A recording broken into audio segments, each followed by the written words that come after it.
Yeah, guys, come closer. Come closer. So, I think an hour ago, the federal government investigative panel has cleared our popular Lagos mama cross-dresser Idris Okuneye, popularly known as Bobrisky, of allegations that she evaded her jail term. It's not a small thing, no. I laugh in Greek. So the panel's report released today, being Monday, October 21st, confirmed that there was no evidence to support claims that Bobrisky spent part of her 6 months prison sentence outside Kirikiri Correctional Center. So they said that the panel did not find any evidence, thus far, that suggested that this guy slept outside the custodial center during the period of his imprisonment. All right. So rather he was given some kind of preferences. All right.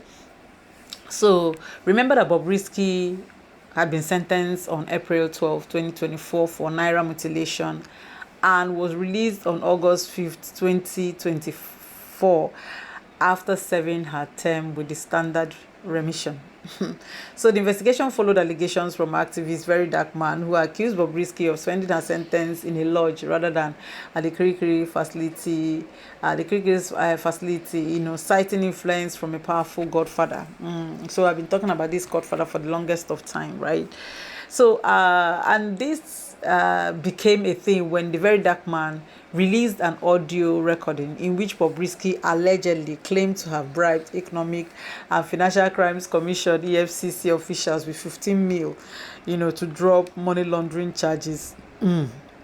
So in response to that one, the Minister of Interior, Olubimi Tunji Ojo, ordered a probe into the claims.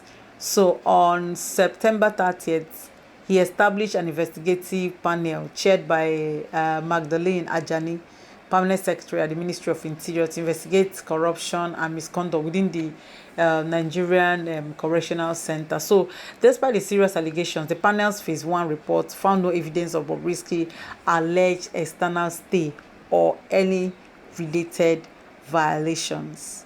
All right. So, I know that when I spoke in my last video, the video I just posted, because it was after posting that I actually saw this story, most people will be like, oh, why are you so certain that this guy went, these kind of human beings are all over the place. In fact, somebody that is also watching could be that kind of person. So they're always trying to make people think, oh, don't call me this because I have these people, I have powerful people behind me who always, we know that he has powerful people behind him. That one is not in doubt, right? It's not in any way in doubt. But then again, he could have been doing it because he was busy, he was desperate, he was begging for money. So he was busy looking for stories that would be very sweet and saying it in a way that even if you're giving me money, just still know that I have people who are for me, who are big. You understand? So, but I want to bring the screenshot of the statement that they released so that we can all read it together. I know some people will not be happy about it, but then we are going to come to that. All right, just stay cool and calm. So before I also bring it, let me also conclude by saying not that was not just the only thing they said.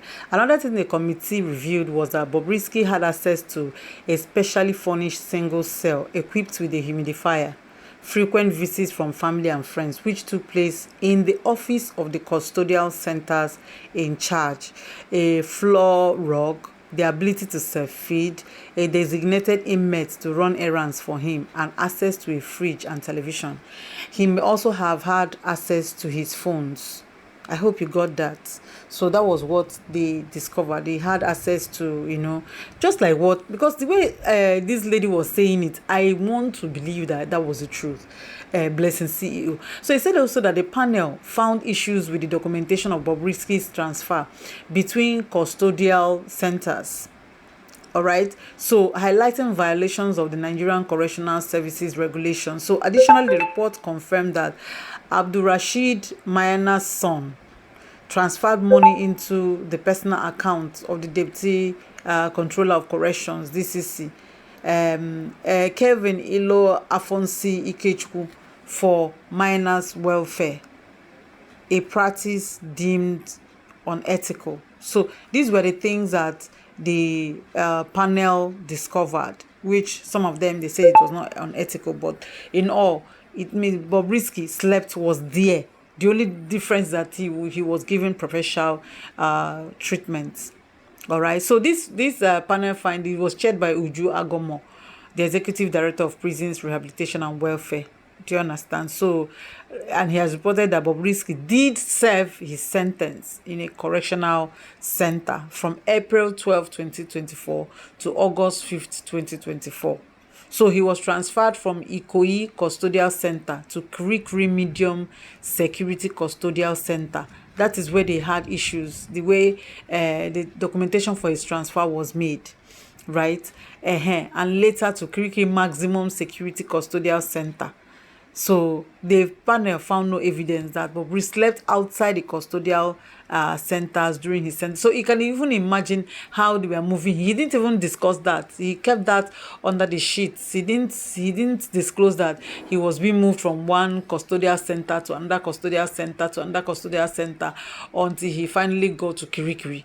And if you watch, he has never said anything about that Kirikiri. It's just somehow, I think it's just natural that when people get to, when people get into this kind of trouble and they have shown that they are big people online, they also try not to expose so many things. Remember when Blessing CEO came out, without her telling us that she had, once in a while, she had access to her phone, we wouldn't have known that she did. Do you understand? And that when she said, if you want to eat the rice, it's about money. That if you have money in this thing, nothing will happen to you. You just have, the only thing is that your movement is restricted, so you cannot do anything. You just be confined to one place. Your freedom, basically, your freedom is taken away from you. Then let me now bring this in so that we can read together, having established what the panel said. So the Nigerian authorities launched investigation into 18 million bribery allegations involving Bobrisky prison chief. So the Minister of Interior, Olubomi Tunji Ojo, has ordered a thorough investigation into allegations of bribery and corruption within the Nigerian Correctional Service. So the directive came in response to a recently released audio recording by people influencer Martin Vincent Ose, known as Very Dark Man, which features Idris Okune, popularly known as Bobrisky, allegedly confessing to bribing officials of the Economic and Financial Crimes Commission (EFCC) with 15 million naira, and the Controller General of the NCOS, Haliru Nababa, to evade incarceration.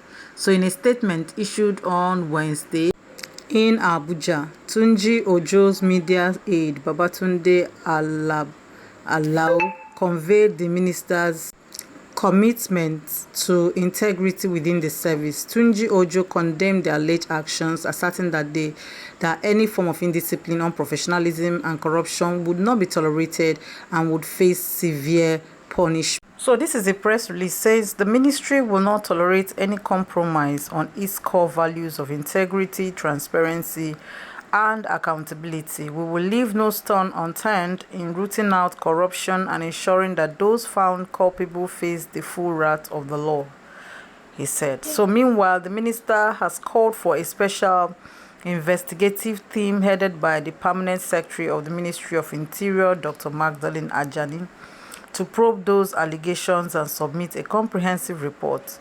Tunji Ola reassured the public that the investigation will be rigorous, transparent, and impartial, adding that appropriate disciplinary action would be taken against any personnel found guilty. Bobrisky was released from the Kirikiri Correctional Center on August 6th after 6 months in custody. So he continued by saying it's necessary to further investigate if the above privileges provided for Kuneye Idris were financially motivated and based on corrupt practices by correctional officers. The panel believes that the peculiar case of the inmates and the inmates' physical look and behavior pose a threat.